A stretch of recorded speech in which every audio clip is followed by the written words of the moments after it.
kita beribadah, memuji, memuliakan dan membesarkan nama Tuhan. Kita nyanyikan pujian Hanya Ku Bisa Lari Kepada Yesus.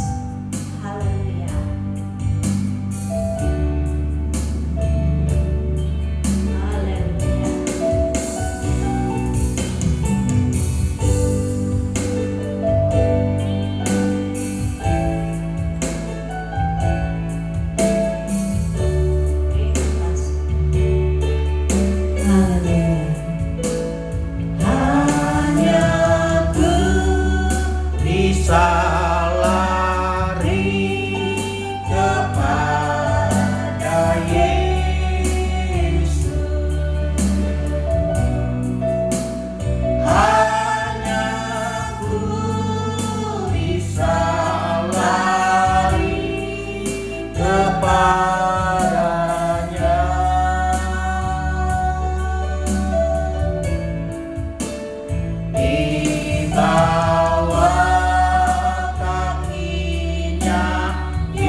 Puji Tuhan, kita akan memuji Tuhan.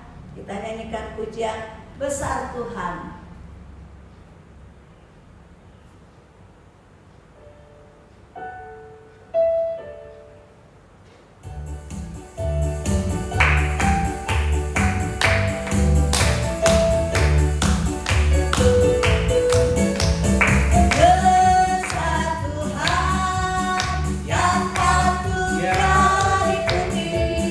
Di dalam negeri Allah ada bukti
jadi penghibur hati.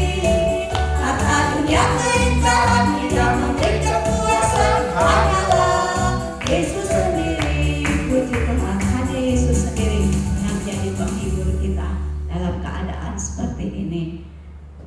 Kita akan masuk dalam doa firman Tuhan. Kita akan nyanyikan pujian Zaman Sekarang Berjagalah.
Tuhan, terima kasih Tuhan. Sekarang kami akan mendengarkan sebagian dari sabda-Mu Tuhan, agar Kamu berkati yang akan memberitakannya Tuhan, agar firman-Mu yang diberitakan pada pagi ini dapat menjadi damai dalam kehidupan kami Tuhan. Terima kasih Tuhan, terima kasih. Kami sudah berdoa syukur. Haleluya. Amin.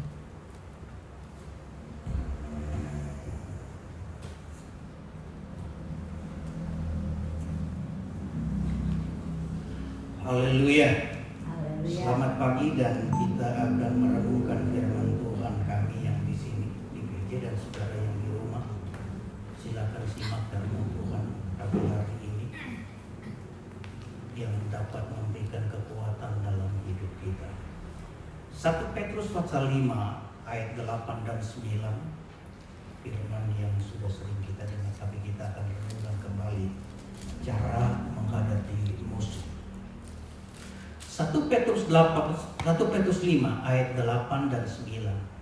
Sadarlah dan berjaga-jagalah, lawanmu si iblis berjalan keliling sama seperti singa yang mengaum-ngaum dan mencari orang yang dapat ditelannya.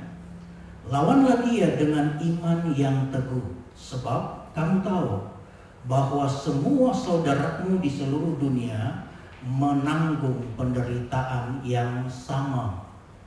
Pagi hari ini kita lihat dan kita sudah dengar firman Tuhan sudah baca di rumah, saudara-saudara baca Alkitab 1 Petrus pasal 5 ayat 8 ini, bahwa dimulai dengan kata sadarlah dan berjaga-jagalah lawanmu, musuhmu, si iblis. Saudara, lawan ini tidak kelihatan tapi nyata. Dia ada dalam setiap geraknya, dalam setiap tindakannya kepada orang-orang percaya. Dan lawan ini, saudara, dia bisa memakai siapa saja dan apa saja. Dia bisa tunggangi untuk menggoda orang-orang percaya. Alkitab tulis gelarnya ini, si iblis ini adalah Matius 4 dikatakan si pencoba. Matius pasal 13 dikatakan si jahat. 1 Tesalonika pasal 3 ayat 5 dibilang si penggoda. Jadi dia berusaha demikian rupa untuk melemahkan, untuk memberikan kekhawatiran, untuk menjauhkan umat Tuhan dari Tuhan. Karena dia tahu umat yang dekat dengan Tuhan pasti hidupnya tenang. Tetapi kalau jauh dari Tuhan, maka tidak ada ketenangan. Dengan tidak tenangnya manusia atau umat itu akan membuat dia meragukan tentang kuasa Tuhan. Tetapi pagi hari ini dikatakan bahwa sadarlah. Caranya dia bekerja, kata sadar harus kita tahu, harus kita ingat, dan kita nggak boleh salah dengan keberadaannya, dengan segala strategi, dengan segala tipu muslihatnya. Kita tidak boleh salah, karena musuh ini sekali lagi tidak kelihatan. Paulus berkata bahwa kita bergumul bukan melawan darah dan daging, tetapi bergumul melawan penguasa-penguasa udara. Tidak kelihatan. Dia menguasai udara. Dan semua yang terjadi di muka bumi ini, apapun dia bisa tunggangi, dia bisa pakai untuk melemahkan orang percaya supaya sekali jauh dari Tuhan. Tetapi puji Tuhan, saat ini kita mendengar firman Allah berkata bahwa sadarlah dan berjaga-jagalah. Petrus pernah berkata sadarlah dan bertobatlah. Tuhan Yesus berkata berjaga-jagalah dan berdoalah supaya kamu jangan jatuh ke dalam pencobaan. Pencobaan itu memang ada, tetapi firman Allah kita jangan jatuh ke dalam pencobaan. Nah, untuk tidak jatuh, kata firman Allah, sadar. Karena dia tidak kelihatan dan dia bergerak memakai siapa saja dan memakai apa saja, maka kita harus sadar, harus ingat.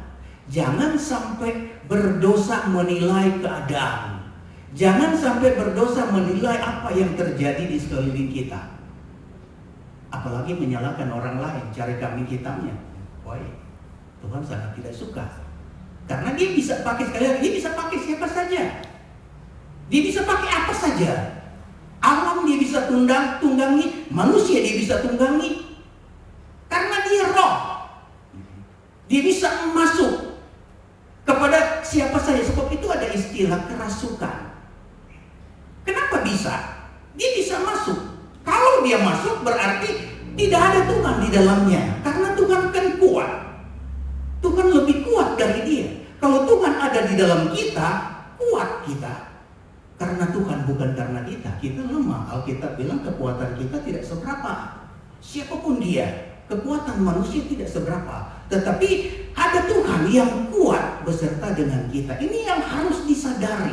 Dan berjaga-jagalah, jangan sampai berdosa. Kalau dia bilang kita melawan dan tidak bergumul bukan melawan darah dan daging, tetapi kadang-kadang ada darah dan daging di hadapan kita yang seakan-akan berulang, menyakitkan kita, berulang macam-macam, mengecewakan kita, mengkhawatirkan kita. Nah, apa yang akan kita lakukan? Nah, ini Alkitab bilang sadar dan berjaga-jagalah. Berjaga jangan sampai jatuh dalam dosa menghadapi musuh ini. Dia dibilang di sini seperti singa. Seperti singa mengancam. Jadi dia mengancam kehidupan orang percaya agar seakan-akan menjauhkan diri dari Tuhan. Di segi yang lain, seperti singa, Yesus dibilang singa dari suku Yehuda. Wahyu pasal 5 ayat 5.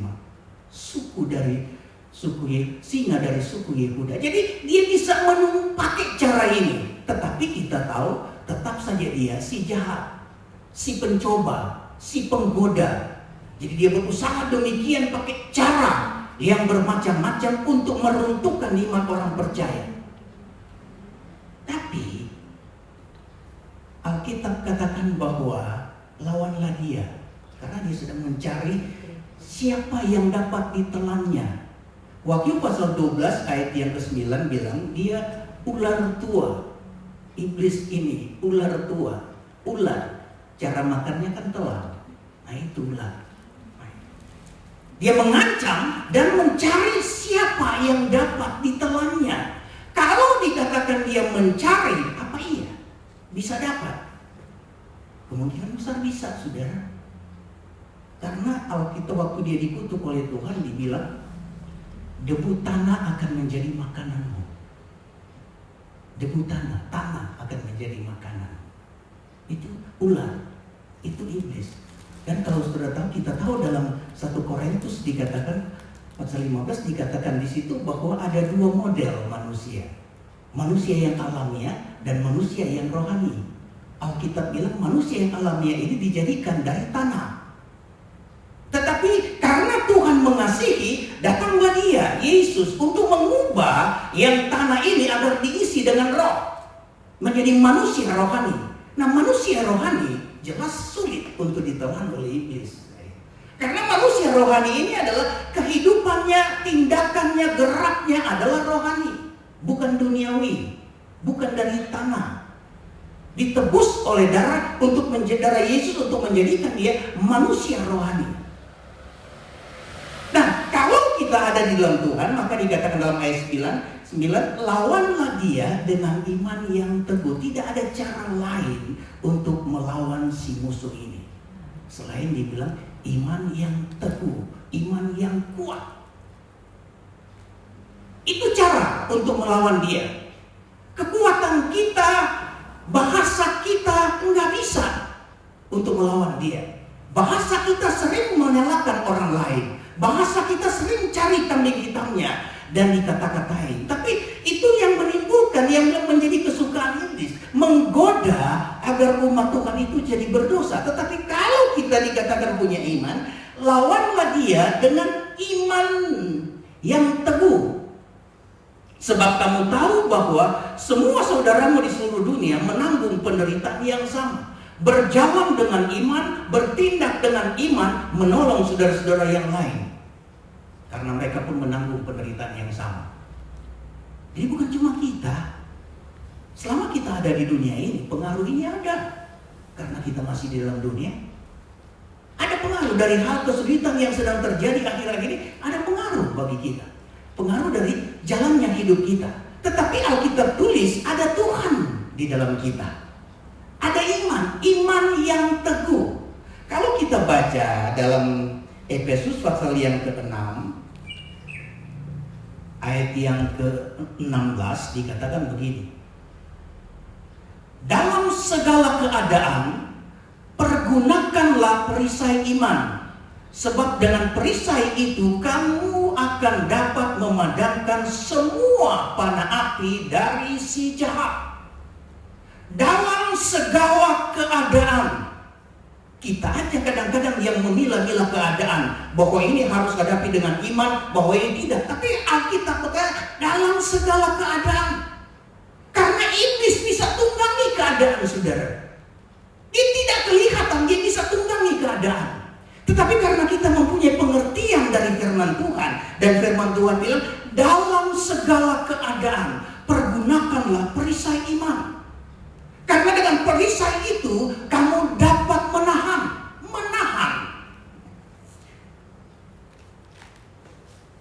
memadamkan semua panah api dari si jahat. Kamu dapat memadamkan, nyala dia. Tetapi dengan perisai, saudara, perisai ini kan adalah alat senjata, tetapi dipakai bukan untuk membunuh, tetapi menahan. Itu perisai. Dengan kata lain, diam. Alkitab tulis Tuhan perisai kita.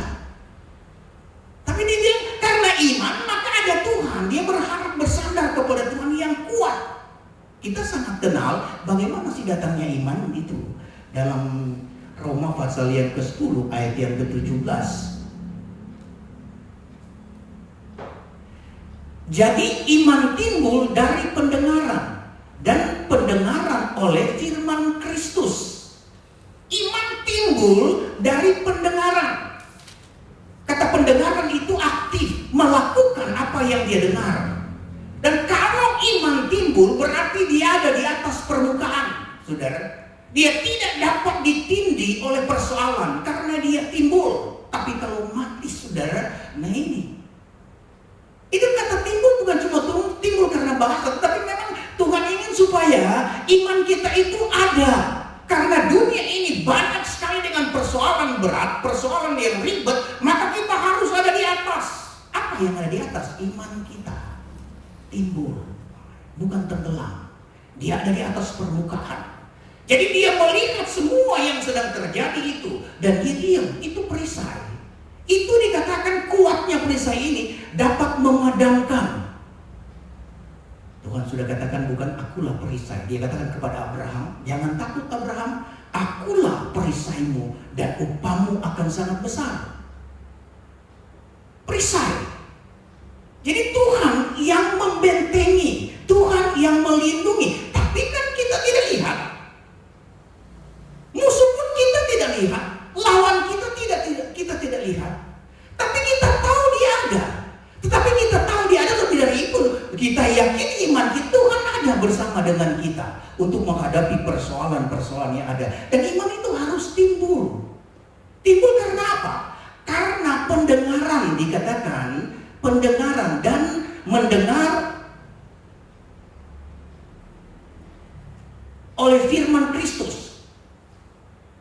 Firman Kristus. Kenapa dipakai kata firman Kristus? Kristus itu yang diurapi. Firman yang diurapi. Yang harus diceritakan adalah Yesus yang diurapi Allah menjadi Tuhan. Yesus yang menebus dosa kita. Yang harus diceritakan bahwa Yesus yang mati di kayu salib untuk mengangkat dosa kita. Jangan ceritakan kekuatanmu, jangan ceritakan kehebatanmu, jangan ceritakan kepintaranmu, tapi ceritakan Yesus. Itu yang Tuhan mau.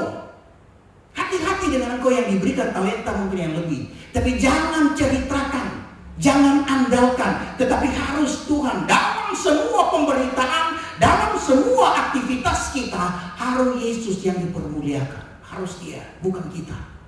Kita ini cuma alat. Kalau Tuhan nggak pakai kita, nggak ada apa-apanya kita. Nggak ada apa-apanya. Tetapi itu juga Tuhan pakai kita. Untuk apa? Untuk memberitakan sabda Kristus agar orang yang mendengar imannya itu timbul. Karena imannya timbul, dia dapat mengatasi persoalan yang ada. Karena imannya ada di atas permukaan, bukan di bawah. Itu firman Allah. Itu strategi kekuatan kita menghadapi keadaan, segala keadaan yang bagaimanapun. Jadi keadaan seperti ini pun, saudara, Alkitab tulis kita harus mempergunakan perisai iman. Tuhan ada beserta dengan kita, dan dia ada di depan kita sebagai gembala. Dibilang dia ada di depan kita. Yesus adalah gembala, berjalan di depan domba-dombanya. Dia sangat mengasihi engkau. Dia mengasihi kita. Dia mengasihi semua anggota keluarga kita, dan dia akan melindungi. Berimanmu yang teguh itu adalah berharap kuat, berpegang kepada firman Allah, berpegang hanya kepada Yesus, karena hanya Yesus yang bisa menolong. Tidak ada manusia yang bisa menolong. Enggak ada. Kalaupun ada yang Tuhan pakai, ucapan syukur kita hanya kepada Tuhan, bukan mendewakan orang itu, bukan. Apalagi menyembah orang itu. Ucapan syukur kita hanya kepada Tuhan, karena Tuhan kirim orang untuk menolong kita. Tuhan kirim orang untuk menolong saudara dimanapun saudara berada. Seakan-akan tidak mampu berbuat apa-apa, tidak tahu apa yang harus dilakukan. Tetapi keadaan ini, saudara, keadaan yang sulit. Semua akui keadaan ini sulit. Perekonomian jadi sulit, gerak jadi sulit, perasaan jadi sulit, terkurung seakan-akan. Tetapi kalau ada Tuhan, tidak ada yang merasa sedih. Karena sukacita adalah Tuhan. Sukacita kita adalah Tuhan. Pakai dalam hidupmu, sukacitaku adalah Tuhan. Dimanapun yang menyertai engkau. Kemungkinan tidak ada orang yang perhatikan. Kemungkinan tidak ada orang yang mengunjungi. Tidak ada yang mendekat. Tapi saya mau katakan hanya Tuhan yang dekat. Tuhan dekat dengan engkau. Dia akan menolong seluruh keberadaan. Karena Alkitab tulis Tuhan sangat mengasihi engkau. Tuhan mengasihi saudara. Tuhan mengasihi saya. Tuhan mengasihi semua saudara-saudara kita dimanapun dia berada. Dimanapun dia berada, Tuhan mengasihi dia. Nah, kalau kita cara menolong, berkata Alkitab tulis, lawan dia dengan imanmu yang kuat. Kuat bersandar berharap hanya kepada Tuhan. Kuat berpegang erat kepada firman Allah, sambil memegang firman Tuhan dalam keadaan yang sulit ini. Maka pasti pertolongan dari Tuhan menjadi nyata. Dan aku akan melihat mujizat Tuhan nyatakan dalam hidupmu akhir-akhir ini. Sesulit-sulit apapun keadaan kita, sesulit-sulit apapun keadaan sekarang ini, saudara, ada Tuhan yang lebih kuat untuk menolong kita. Dimanapun engkau berada, saudaraku di rumah yang sedang menyaksikan ini dan sedang beribadah di rumah, berpegang erat hanya kepada Tuhan. Dekatkan dirimu dengan Tuhan. Saudara akan rasakan apa yang Tuhan inginkan dalam hidup saudara. Alkitab tulis bukan dari roti saja manusia boleh hidup, tapi dari setiap sabda yang keluar dari mulut Allah. Sabda yang keluar dari mulut Allah ini yang saudara-saudara dengar. Bahwa saudara punya iman. Dan dengan iman itu saudara tidak dapat dikalahkan oleh si musuh ini, oleh si lawan ini. Tidak bisa dikalahkan. Karena ada iman. Arti ada firman Allah. Firman Allah itu kekal yang ada dalam hidup kita. Persoalan ini sudah tidak ada yang kekal. Keadaan seperti ini tidak ada yang kekal. Tetapi firman Allah kekal, Alkitab bilang. Nah, kalau yang abadi itu ada dalam hidup kita, kekal itu, maka yang fana tidak akan dapat merebut atau menghilangkan kekekalan yang ada di dalam kita. Haleluya. Tuhan tolong kita semua. Tuhan memberkati saudara. Dimanapun saudara berada, tetap berpegang kepada firman Allah. Bahwa Tuhan tidak akan tinggalkan engkau dalam keadaan yang bagaimanapun. Dalam keadaan yang bagaimanapun, pergunakanlah perisai iman. Ada Tuhan yang membentengi engkau, melindungi engkau, dan engkau tetap hidup untuk menyenangkan Tuhan.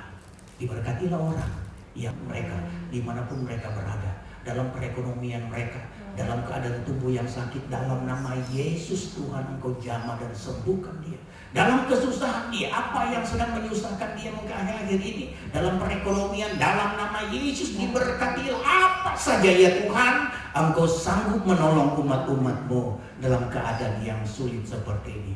Terpujilah namamu, karena di hari Minggu ini kami masih bisa beribadah, kami masih bisa merenungkan firman Allah, dan umat-umatmu mendengarkan firman Allah. Jamah mereka Tuhan, hati dan pikiran mereka, biar mereka tidak jadi berdosa dalam keadaan ini, tetapi makin membuat mereka dekat dengan Tuhan, dan Tuhan dipermuliakan dalam hidup kami semua. Segala puji hanya bagi Engkau. Dalam nama Tuhan Yesus Kristus kami sudah berdoa dan akhiri ibadah ini. Haleluya. Amin. Puji Tuhan.